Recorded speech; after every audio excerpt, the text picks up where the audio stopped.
I don't need to do this. Others can really do a good job at these things, and I don't need to do them. So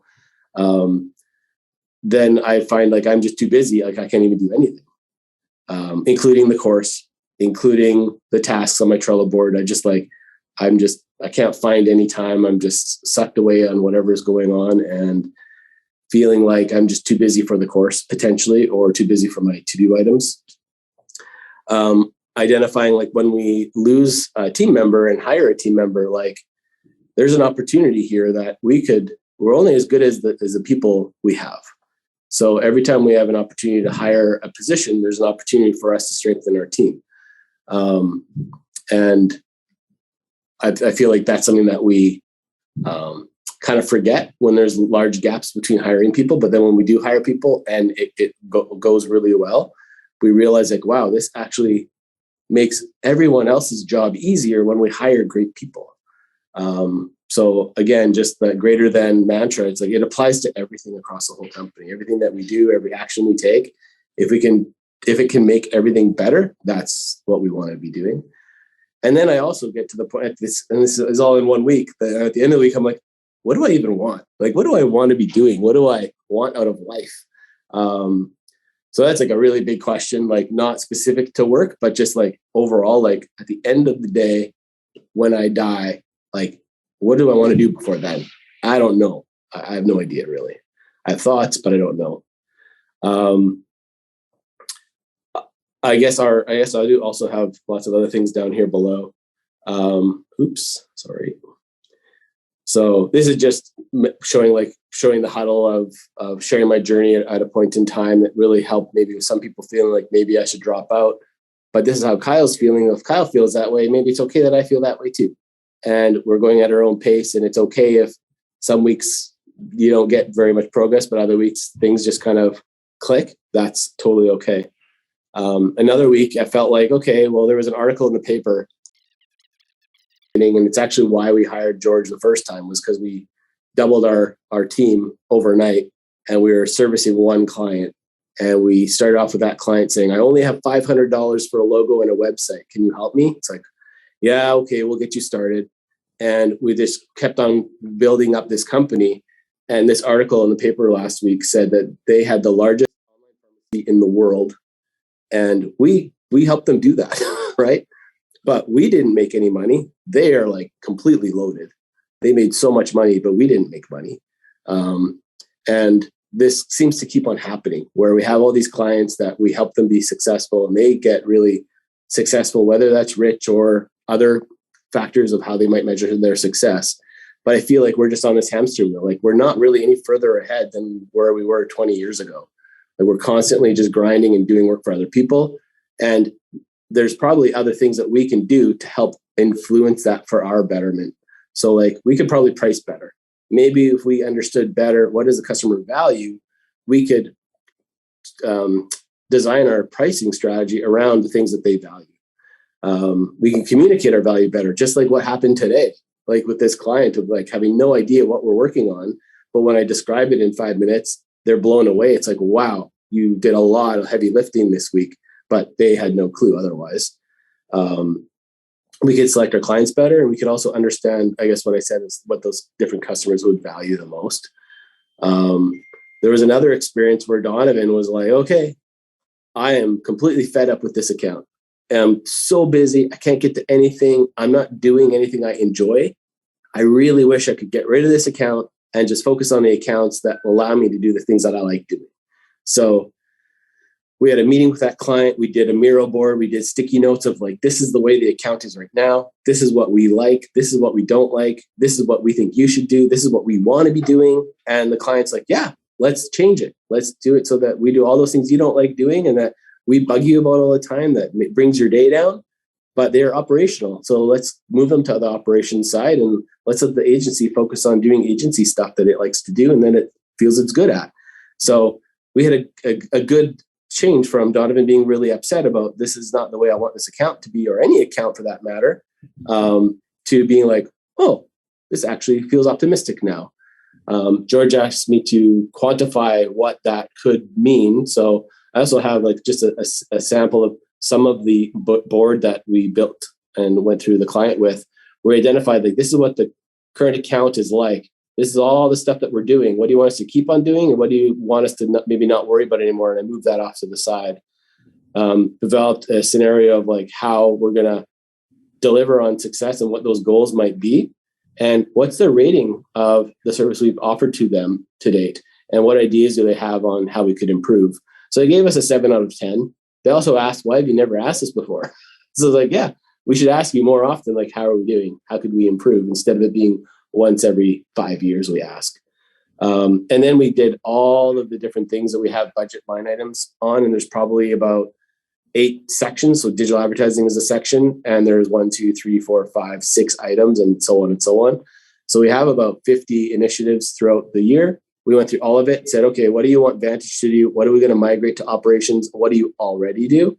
And then once we know that new flow, we can now set budgets up for next year, which will probably be around 200,000 of revenue for the company. So it's a pretty big piece of business. It's not all of it, but it's big, it's substantial enough. If we can save the account and redesign it to work on stuff that we really like doing, that's good for us. The worst case scenario of that meeting would have been, we like things the way they are. We don't want them to change. And then we probably would have had to fire the client. The other way it could have gone is like, they're just upset and they don't like us anymore and they want to fire us and we want to fire them. That could also be the scenario, but redesigning the program to focus on the stuff we really like doing that we're good at, that was our ideal solution. And that's what the outcome of that meeting was. So lots of more things went through my mind, I guess, the past week of like, if I'm not learning, I want to be teaching. So like, and that is like in the moment, I could be doing both. But I really like that the feeling I get when I learn something new or when someone learns something. I'd rather be teaching or learning than doing the work, right? I'm most proud of when I'm outside of my comfort zone. So I made a list of all the things I'm proud of that I can remember from my life so far. And almost every single one of those was doing something that was not my status quo, not something that I'm doing day to day. It was something that was like almost really unexpected or something that pushed me beyond fears that I might have had, or forcing me into a situation that I wouldn't normally volunteer for. So maybe when I'm recognizing that kind of reverse engineering, what I'm proud of, that means I need to push myself outside of my comfort zone more so that I can do things that I'll be proud of, right? Let's make tomorrow better than today. I only want to do what I love doing. And I think most people probably would feel the same way. Like there's probably with a job, there's like 10% of the job, 20% of the job that has to get done, but it might not be what I'm passionate about. But if that is like an acceptable rate of like, okay, 80% of the time I'm doing stuff I absolutely love, and I've got 20% of stuff that just is the planning of the things that just keep things running, that's okay. But if it's the flip side where I'm 80% of my time is doing stuff I don't like doing and only 20% I'm loving it, then I'm probably not happy. And I'm maybe not feeling that drive and resilience that kind of keeps me going. So want to reposition the company as suited, that we're finding the clients that fit best, and that we enable our team to do the things that they're passionate about and they love doing. I guess I'm responsible for my own happiness. So if anything's going to make me happy, it's like, it's in my control. Like I make those decisions myself. Talking to a friend last week, he stumbled into a professor job, which he didn't know he wanted to be a professor at a university, but he just fell into that opportunity, and he finds like he's happier than he's ever been, and he wouldn't want to change anything. So when I said that, I told him that I wasn't happy on like some of the types of work that I have to do every day. Like I really want to be doing things where I'm teaching and learning all the time, every day. And he said like, that's what he's like as a professor, he's teaching and learning every day, all day long.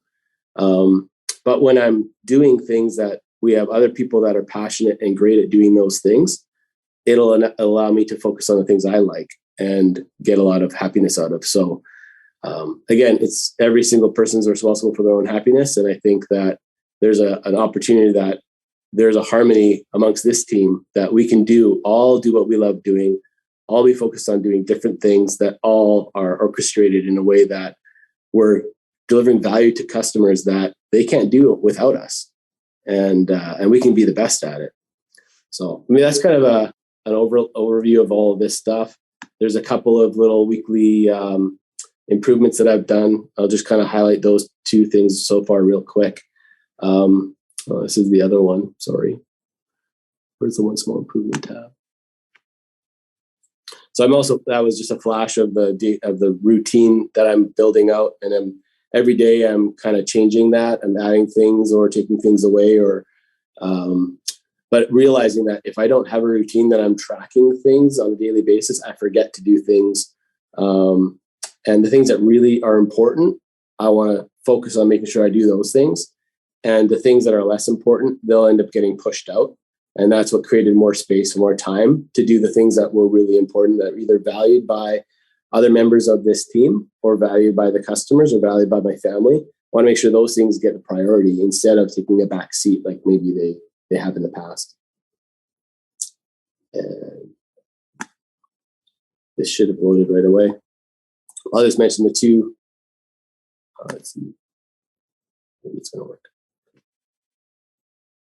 So I have two on here right now. Currently, I'm probably tracking of doing one improvement a week on here that I'm documenting. I'd like to try to do more than one a week, but so far that's what I've got here. So this first one was just my Zoom background. I used to be sitting way too close to a wall. I couldn't have anything behind me that made any sense. So I reorganized everything so that I feel like I'm representing myself a little bit better. Things that I'm proud of are around me. My own personal hobby of painting and awards from doing marketing and branding and stuff over the years. So I feel more professional when I'm on my Zoom calls, and I feel good about what's in my background. And then another one was just on our project briefs. I felt there was a little bit of lack of clarity on, we had the fees amount, estimated hours, estimated COGS. Just added a line for total and changes to fees only so that we can clearly communicate for when we're setting it up in Mavenlink and for the rest of the team. Like, this is the total project budget. This is the fees amount. This is the COGS amount. And based on the fees amount, how many hours we anticipate might be on that. So it's a very, very small change, but I think it'll help provide better quality. And when we're setting up that Mavenlink project, they've got clear direction that they need from the account team to do that right the first time. So I guess that was my thought of what I'd review over here today. Is there anything else, Pablo or George, that you thought I would review that I haven't? No, I think that you share with us all the story. Interesting. For me, grading it on how it's going to impact my life, 10 out of 10. The course itself, for the effectiveness of the course in its current state, probably a 6 out of 10. There's a lot of opportunity for us to streamline this course, but at the end of the day, it's without this course, I know that I would be like that hamster wheel I said, like, what's changed in 20 years? I know that I'm going to be able to say, this is what's changed in 1 year. This is what's changed in 1 year, as opposed to looking back over such a long period of time and being like, well, there's a lot more about life that's more important than just working every day and every day feeling the same. Right. So I feel like there's an opportunity to make substantial changes every day, every week, every month.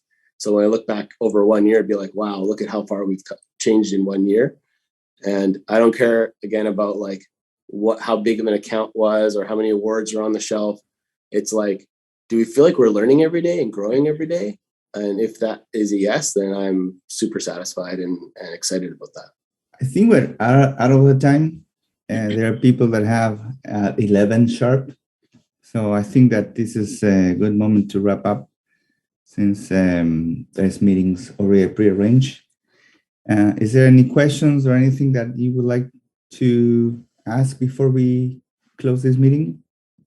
So I've been talking to many of you, to particularly your one small improvement. I'm open any day, anytime. If you'd like to contact me, or if you are struggling to know what is the actual problem and the solution, so please contact me at any moment. On that note, I also had technical issues trying to figure out, how do I get a text box here? How do I make that change? How do I unlock this? And I contacted Pablo, and in 1 minute, 2 minutes, he showed me how to use the mural tools and systems. So I was able to do what I needed to do. So Pablo helped me get through that roadblock very easily. Thank you, everybody. Have a great day and good luck with the next meeting. Kyle, Thank Marina. you.